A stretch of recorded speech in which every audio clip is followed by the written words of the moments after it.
You've been doing it right for years. No sugar, black coffee, bitter, clean. That's the right version, the one that's kind to your heart, the one that doesn't spike your glucose, the one that everyone recommends. And yet there's something that happens in your arteries every morning that none of those recommendations explain to you. It has nothing to do with sugar. It has to do with what coffee does to the circulation of a man over 50 when it becomes the first contact his body receives every day. A lie. For years, it's not an alarm. It's not a diagnosis. It's a mechanism. And understanding it will change the way you look at that rate. Before I explain what's happening, I want you to understand the full context. Because without the context, the information doesn't change anything.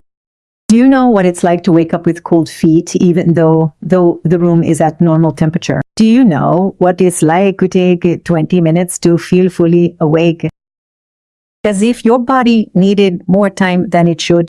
Do you know what it's like to have that first cup of coffee convinced that it's the best thing you can do for yourself? And you know what it's like to not connect either of those two things. This didn't start yesterday. You've been repeating this habit for years with the same conviction and with the same morning feeling that never quite gets explained. A large proportion of men in this age group maintain habits that they consider protective. Unsweetened coffee being one of the most common, without knowing that there's a layer to this habit that silently acts on their circulation. Not during the day, during sleeping hours, when the body should be recovering what the day took from it. And there's a specific reason for that. It's not that you've been doing things wrong. It's that the information you had was incomplete. With the right information, you make different decisions. Wait. What happens in your arteries doesn't end when you leave the cup in the sink. Research on nocturnal vascular behavior indicates that caffeine keeps the same arterial contraction mechanisms active that you feel when you wake up. Exactly when the circulatory system needs to work in low resistance mode to recover.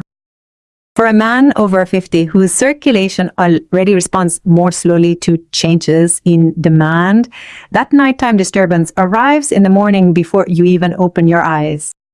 It's what many men feel is that body that doesn't start and that they've been attributing to age for years. That's precisely why I prepared something specifically for this group of men, the digital book. 7 habits that make you wake up tired after 40. You'll identify which of your morning habits are connected to the vascular recovery that occurs while you sleep. A habit that you've never associated with how you wake up. You'll learn why that slow start that you take for granted may have more to do with the order of your routine than with your age. And you have a first concrete adjustment that you can make this week without eliminating coffee so that nighttime process works for you instead of against you, insta you. Designed for the man who wants to know exactly what and when, not just that, he should take care of his circulation. And there's something inside that surprises most. Among the 7 habits, there is one directly related to morning vasoconstriction, which most repeat in their routine that they consider their healthiest habit without knowing what they are accumulating.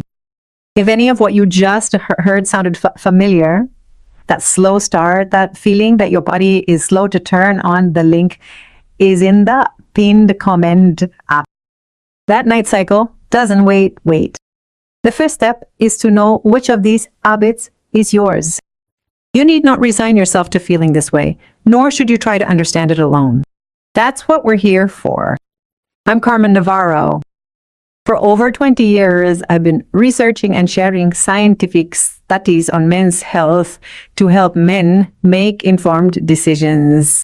What I've observed time and time again is that when it comes to food, the right question is almost never what to eat, but how and when. And that's exactly what I'm going to show you today. I'm going to explain to you precisely what sugar-free coffee does to your circulation. Not what you heard, not the simplified version, what actually happens layer by layer in a body over 50 years old that repeats this habit every morning. Stay until the end. What comes next is the part that most people don't know about, and that changes how you read your own morning. Imagine your arteries are garden hoses. When they're relaxed, water flows effortlessly. When someone squeezes them from the outside, water continues to flow, but the pressure inside increases and the walls work harder. That's the truest picture of what caffeine does to the vascular system. It stimulates the nervous system so that the blood vessels constrict kalili, hindi, umawa, a process that researchers call vasoconstriction madid. In normal doses, the body handles it just fine. There's no arguing about that. The problem isn't a rate. The problem is the repetition. Over months, over years, in a body whose host no longer has the same elasticity that it had when you were 35. With age, the walls of the vessels gradually lose their ability to dilate and contract as quickly and as much as they did before boitigiro. And that process is silent. It doesn't hurt. It doesn't give clear warnings. It just starts to get a little harder each morning. And what no one explains is what happens when that squeeze comes as the first event of the day before the body has finished recovering from the previous night, before the vascular system has completed its natural transition to an active state. Therein lies the key. When you wake up, your body has been in low activity mode for hours. Your circulatory pressure is at its lowest point of the day. The vascular system is, in practical terms, at rest. It has not yet received signals of movement, of external temperature, of muscular demand.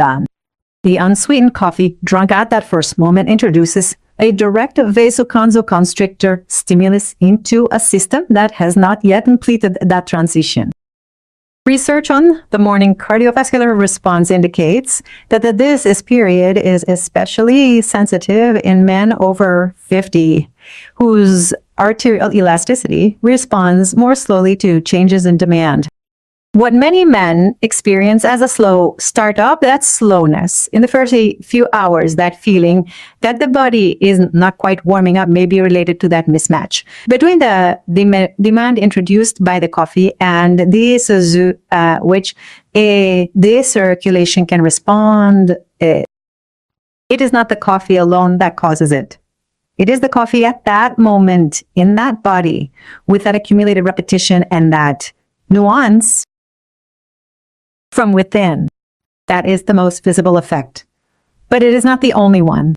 The next one occurs while you sleep, and that is the one that surprises men the most when they understand it for the first time. Okay. Fernando was 61 years old and had been drinking black coffee as the first thing every morning for more than a decade. He did it with conviction, without sugar, without milk, bitter. It was his discipline, his sign that he was doing things right. For months, he had noticed that it took him longer to warm up after getting up. His hands were cold, his feet cold, that feeling that his body was half a second behind what he needed. He attributed it to winter, even though it was May. He blamed it on age, although he acknowledged that it wasn't like that before. He believed the problem was in how he slept. It never occurred to him to look for the answer in what he did right after he woke up. When he understood the mechanism, not the alarm, but the mechanics, he made a decision. He changed just one thing about his morning routine. Here's the part that surprises most people. Caffeine doesn't leave your system when you finish your cup up. Research on caffeine metabolism suggests that its half-life in the body can be considerably extended in older adults. The liver processes it more slowly as we age. What a 30-year-old man eliminates in a few hours can take twice as long or more for a 55- or 60-year-old man to fully process, meaning that mid-afternoon coffee, or even that second morning cup in accumulated quantities can still be acting on the nervous system as the body tries to transition into its nighttime recovery phase. See, deep sleep, when the circulation should be in a mode of least resistance, can be affected by this residual stimulation that hasn't been fully metabolized yet. During that part of the night, something else takes place. During deep sleep, the vascular system does some of its housekeeping work. This is the time when the vessels should have the least resistance, the freest flow. It's, in a way, the night shift for circulatory repair. Research on sleep quality and vascular function suggests that interrupting this phase has effects that extend into the next morning, not just in terms also of a subjective tiredness, but in the circulatory response upon waking. The circulation arrives in the morning without having completed this recovery cycle, and the body notices it, even if it can't put a name to it. And there's a third layer that closes this cycle, one that explains why the effect doesn't stabilize, but rather tends to accumulate over the years. There's a chapter on this topic that can't fit into a single video. What we're covering today explains the mechanism. But there's a dimension to this pattern that can't be covered in a single video. What happens when this cycle repeats, not for weeks, but for years? And how it manifests in habits that seemingly have nothing to do with coffee or circulation. That's the part that surprises men the most when they first read it. That accumulation, habit by habit, night by night, is exactly what led to documenting this in a practical way. That's why I put together the ebook 7 Habits That Make You Wake Up Tired After 40. You'll identify which of your daily habits are directly linked to the vascular response that occurs while you sleep. You'll understand why what you feel when you wake up isn't just the result of that night. And what can you change so that slow starting feeling is no longer your first experience of the day? And you'll have a first concrete adjustment that you can make this week without eliminating anything so that your nighttime circulation process works better. Designed for the man who wants to act on the root cause, not just alleviate what he's feeling. Plus, one detail is not needed for this video. Among the 7 habits, there is one directly related to accumulated vasoconstriction, which most people repeat in their routine that they consider their healthiest habit, without knowing what they are accumulating night after night. If any of this sounded familiar, I left the link in the pinned comment. Check it out. If you know someone who drinks unsweetened coffee every day, convinced that it is the best for their circulation, share this video with them. What they just heard could change a question they have not asked themselves for years. Over the years, the daily repetition of this cycle, morning stimulation plus evening residue, can lead to what science describes as vascular adaptation. The body tends to adjust its set point when faced with constant and repeated stimulation. The vessels learn in a way to expect that level of tension, and when that happens, they begin to operate in a state of greater basal tone, even when the stimulus is not present. In practical terms, the vessels do not relax as completely as they used to, even when there is no caffeine in the system. The baseline blood pressure goes up a notch, and that invisible step in everyday life does not generate dramatic symptoms. It generates that fatigue. At the beginning of the day, that becomes the norm, that body that takes time to get going, that many men in their 50s and 60s take for granted, as if it were a condition of age, not the result of a process that can be addressed. Longitudinal research on male cardiovascular health indicates that this type of progressive adaptation is one of the least visible and least correctly attributed mechanisms of the gradual deterioration of daily vitality in this age group, because it does not happen all at once. It comes as such a small adjustment here that the full curve is only seen when looking back. And the man compares how he woke up at 48 with how he wakes up now. What that means in practice, the body does not warn with clear signals. It warns with that feeling of being one step behind. And if that pattern continues to be fed without knowing it, the step can go up another notch. There have been recent studies on endothelial function and caffeine consumption, which indicate that the vascular response varies significantly depending on both the age of the individual and the time of day the stimulation occurs. More recent studies specifically point to the sleep-wake transition period as the most sensitive window in the entire cycle. What these studies don't say, and it's important to point this out honestly, is that coffee itself is the villain in the story. What they point to is the combination of cumulative amount, sustained frequency, and timing of consumption in a circulation that no longer has the same adaptive resilience it had in your 40s. Changing just one of those three factors can alter the outcome. The science in this field is also honest about its limits. Individual factors matter, and there is no one-size-fits-all answer. But the pattern that the research describes is consistent and worth knowing. For every man who has that hormone or has that first cup of coffee convinced he's doing the right thing. First, don't cut out coffee. It's not necessary, and the data doesn't support it. The goal isn't to kick the habit. The goal is to understand when and how you're putting it into your body. What research suggests exploring is order and context.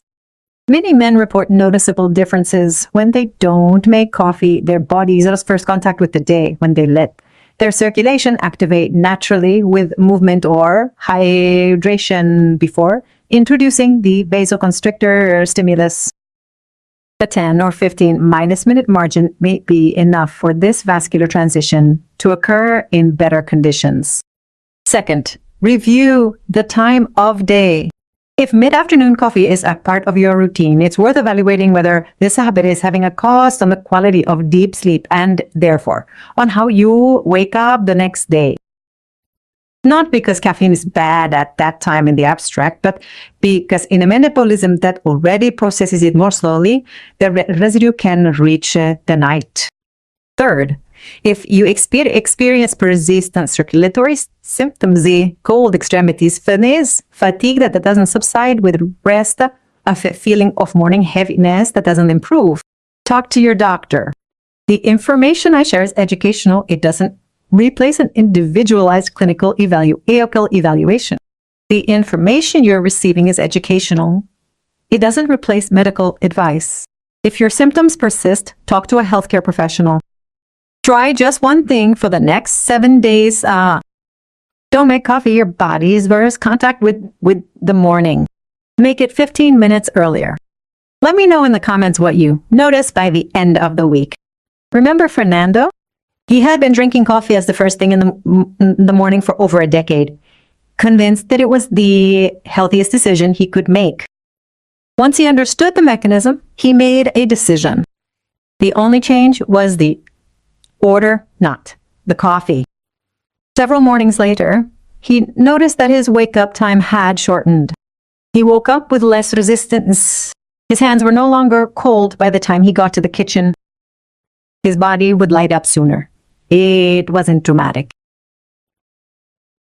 That's the shift. A complete map changes your relationship, not just the habit. Many men's circulation silently works against them, not because of what they consume, but because of when and in what order they do it. And that margin for improvement, accessible, concrete, without radical sacrifices, is what the most recent research points to as the most efficient entry point for men in this age group. You have that margin, and now you know where it is. Small changes taken seriously make differences that the calendar cannot erase. What Fernando discovered is that the morning does not begin when you open your eyes. It begins with what you give your body in those first minutes. A single adjustment in the order was enough to change how he felt when he woke up. You have that same possibility, but first you need to know what to change. And which of your habits is the one that is costing you the most each night? In silence. Every night you spend without that information is one more night in which your circulation does not work what it should while you sleep. Not because your body has failed, but because no one gave you the complete map. Get the ebook 7 Habits That Make You Wake Up After 40 now and understand which habits are interfering with your circulation each night. The difference between how you wake up today and how you can wake up could be a single habit. You need to know what yours is. Vascular stimulation that builds up night after night doesn't wait. The link is in the pinned comment. Check to see if you're repeating that habit without realizing it. That tonight. I'm Carmen Navarro. See you in the next video. Take care. Educate yourself. And remember, what you know today can change how you feel tomorrow. Important note, This video is for informational and educational purposes only. It is not a substitute for professional medical advice. Always consult your doctor before making any changes.